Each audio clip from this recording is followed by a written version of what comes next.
I'm Sean Holyfield, CEO and founder of HR Law Made Easy. We get asked all the time, how did we create a platform that grabs all of the HR laws, keeps them up to date real time, creates all of the content you need to be HR compliant, as well as provides the tools and resources needed to prove that you're compliant with the law, including sharing that content with your employees and then storing what your employees have done with that content. So a mouthful to go over all of that in one string of a sentence. But what I'm going to do today is I'm going to talk a little bit about how we do what we do so that it's a little bit easier to understand, because this is a pretty complicated area. So in the United States, there's the federal government and there's state governments and there's local governments. And we're all familiar with the fact that there's the federal government. We vote people into the office, so forth and so on, state governments and local governments. And in the US, laws are created by those governments. So the federal government creates its own set of laws, the state governments create their own set of laws, and local governments also create their own set of laws. So you have three buckets of law. It's a lot of law. And laws are just simply rules that we're required to follow. And there's four major types of law. As an attorney, I could get into a lot more detail, but I'm just going to give you the super quick and easy version of the laws so that you don't have to go to law school. So in the US, there are over 1.5 million HR laws. Let's just start right there. Huge number of laws. The majority of those laws are actually federal. Most companies, most people don't realize that, but the vast majority of these laws are actually federal laws. They were created by the federal government and they were sent out to all the people that live in the states, and the federal government said, hey, you need to follow these laws. The federal government also gives states the ability to create their own laws, so long as those laws don't change the federal law in a way that makes it less strict. That's kind of complicated. Let me explain. If the federal government says that you are not allowed to discriminate based on age, a state government can't change that law. But what they can do is they can add another layer of rule to that law. They could say, yeah, we agree with the federal government, which they have to, can't discriminate based on age, but we're also going to add another category in our state. You also can't discriminate based on the color of the t-shirt that somebody's wearing. That's a made-up rule. That's not actually a law. But what it does is it illustrates that federal government has its own set of laws that everybody has to follow, and then the state governments can create laws that make the rules that exist at a federal level slightly more strict. Kind of worth going over at a high level. Don't want to get into too much detail on that. These laws that get created get published in four buckets. I'm really high leveling this, but four buckets. Codes, which are created by the legislature. Now that's the House of Representatives, the Senate. It's the government body that we vote into office. And those are called codes.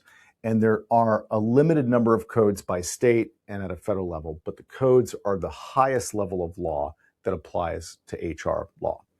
Next are regulations. Now, regulations get created by the agencies. So, for example, if you were to go get a driver's license, you go to the Department of Motor Vehicles. You don't show up to your congressperson's office in order to get your driver's license. So the people that we vote into office create agencies, and those agencies are allowed to go out and administer or manage or do the things that need to be done daily to make sure that people are following the laws that are created by the legislature, by the people that we vote into office. Those agencies create something called regulations, and they write those down. And what they are is, in many cases, a restatement of the code. It gets into a little bit more detail, provides a little bit of additional information that sometimes can make it easier to understand. And those regulations also get published, and they're out there, and those are laws as well. Agencies also create additional content, stuff like rulings, guidance, website guidance, things that they publish and put out into the public for people to use and understand. And that agency guidance is another bucket of law, meaning that whatever the agency is telling you that you need to do, that's now a rule that you need to follow as well. Last, and probably the biggest volume of law, are court cases. And there are many, many court cases in the US tied to employment law. There are cases all the time, somewhere in the neighborhood of tens of thousands of new cases every year at a federal and or state level.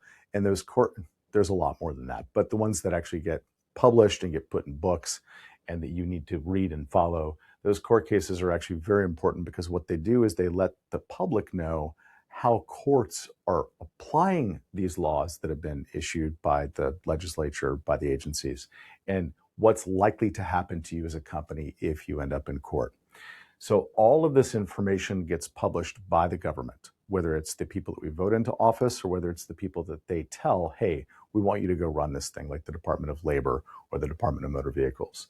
So with all of these laws out there, step one is someone needs to read all of these laws. They need to read every code, every reg, all agency guidance, and the court cases in order to understand what companies need to do or what companies are required to do.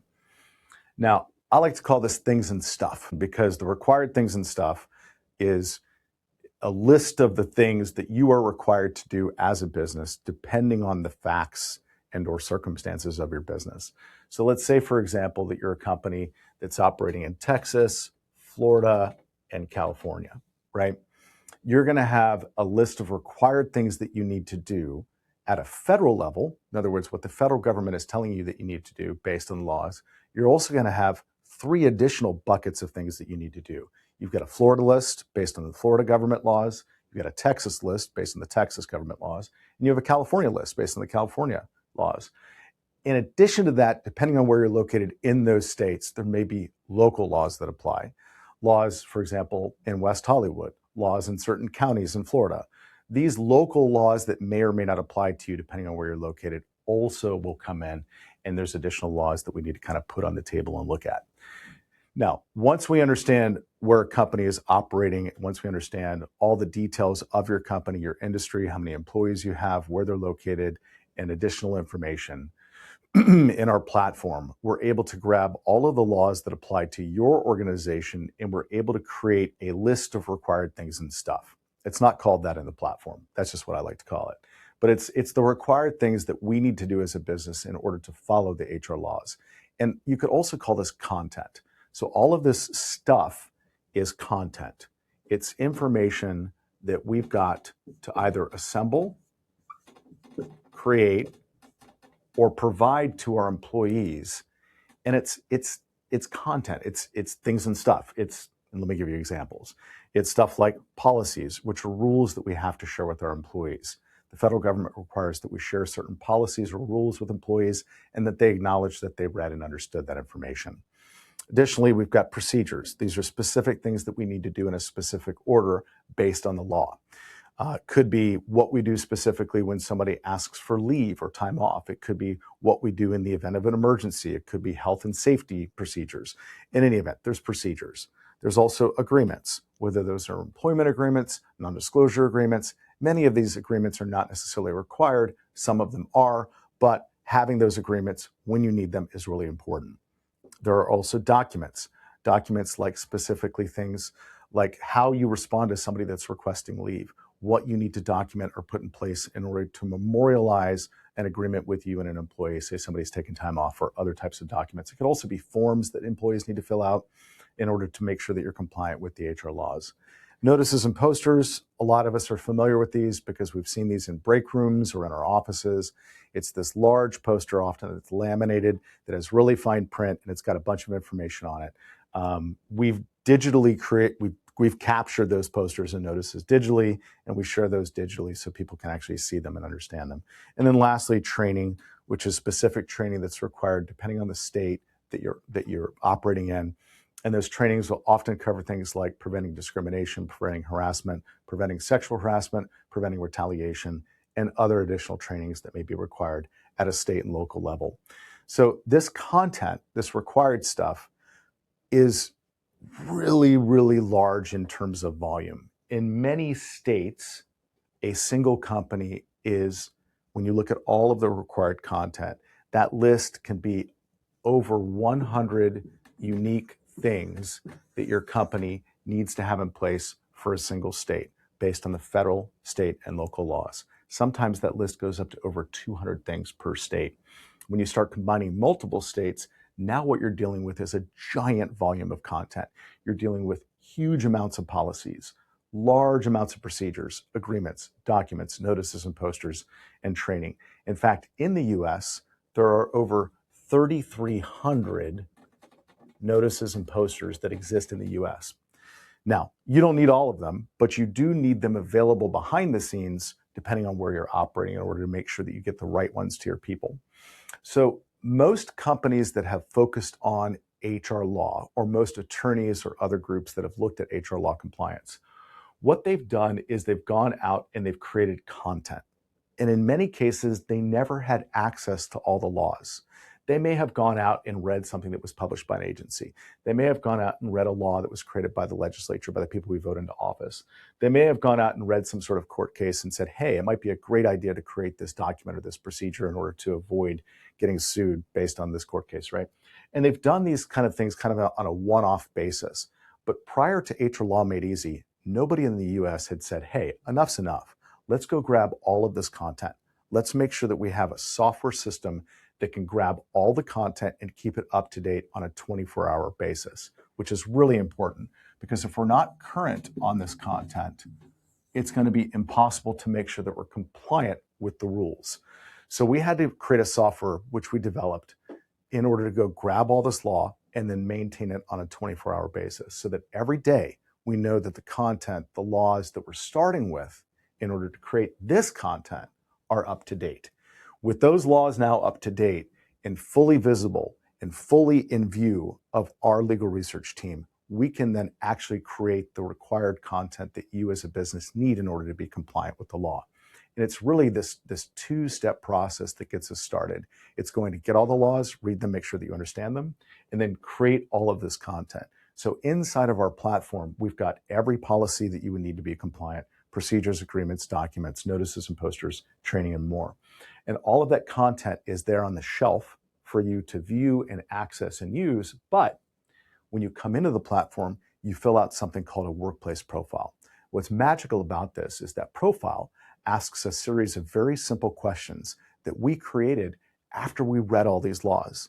Because after reading these laws and knowing what content is required by state, by locality, also at a federal level, we were able to create a list of simple questions that you can answer that goes into the platform, grabs the content that you need, and puts it on the table for you, so that you're not having to search around or figure out what to do. It's as simple as filling out a workplace profile. We go grab all the content that's required, we bring it to the table and say, hey, these are the things that your organization needs for your employees in Florida.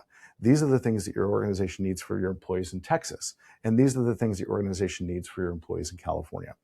Once you've got all of that content, now what's really important is that you share it with employees. And that's done through the employee portal. So inside HR Law Made Easy, we have an employee portal. And what that employee portal does is it has all of your content that you can go in and view. It allows you to upload the information about your employees, get their information in there, and it lets you share that content with your employees so that your employees can take the steps that are required for you to be compliant with the HR laws. HR laws don't stop with having the content on the shelf. It's not enough to say, hey, I've got the right policies sitting on a shelf. What needs to then happen is we need to share these policies with our employees. We need to share these procedures with our employees. We need to share this content with our people so that our employees can either view, sign, or acknowledge that content. Every one of these pieces of content requires one or more of these actions done by an employee. So when we send this stuff out, employees can view, sign, and or acknowledge, and the platform knows what your employees need to do with that content, and it presents it to your employees easily for them to do that. They log into the employee portal, you've shared this content with them through the portal, they view, sign, and or acknowledge, and then this is the final step, and it's probably the most critically important step to the entire diagram here, or solving this puzzle of HR compliance. And that's that we've got to be able to prove that our employees actually did these things with our content. And that was the creation of compliance files, employee compliance files. So within the platform, you can go in and you can search by employee name the exact types of content that they've either viewed, signed, or acknowledged, the day, time that they viewed, signed, and or acknowledged, and whether they viewed, signed, or acknowledged that content. That allows you to do a couple things. One, with those employee compliance files, you're never left wondering, are we or are we not compliant with all of these laws? Because you have all the content, you've shared it, and you know what your employees have done with it. but also years from now or months from now when somebody comes and asks, hey, did so-and-so employee sign this thing? You can simply go into their employee compliance file, look and see what they've actually signed and or acknowledged and or viewed. And you can actually just click a button, create an employee compliance report for that specific employee, as well as you've got copies of the individual things that they viewed, signed, or acknowledged attached to that compliance report. It's complete compliance all in one place. And in fact, I think it may be the only platform that actually allows an organization to be fully compliant. Many companies talk about employee handbooks, which are simply a delivery mechanism for these policies, which is just one of the things and stuff that need to be done in order to be compliant. But those delivery mechanisms are handbooks, which are very important in getting those policies to your employees. It falls short of all of the other things that need to be done, as well as the fact that many courts and many court cases are now finding that if employees don't individually acknowledge policies, and I mean at a policy by policy level, it's not compliant, meaning that there's no expectation, there's no way you can prove that an employee actually read this policy if you stick it in a giant handbook that has a signature page at the end. HR Law Made Easy has fixed that. We've created something called an employee handbook presentation. So there are videos right side by side with the policies themselves that employees acknowledge as they go. They have to watch the short video, the full policy is there, and they have to acknowledge each individual policy as they go, which means in the employee compliance files, we're able to show the day and time that that employee viewed that policy and acknowledged that individual policy, which satisfies the court cases that today are saying, hey, traditional handbooks aren't cutting it. You can't prove that employees actually read and understood these policies. It's just one of the many tools that we've added to the platform to make compliance possible by studying the law and understanding what's happening out in the world, by grabbing all of the law and making sure that we have the right content in place for you to be able to be compliant, by providing the tools that allow you to share that content with your employees, and by being able to store that compliance in one location so you're never left wondering, are we following the law? Are we actually compliant? HR Law Made Easy, because it was about time that somebody actually made HR Law easy.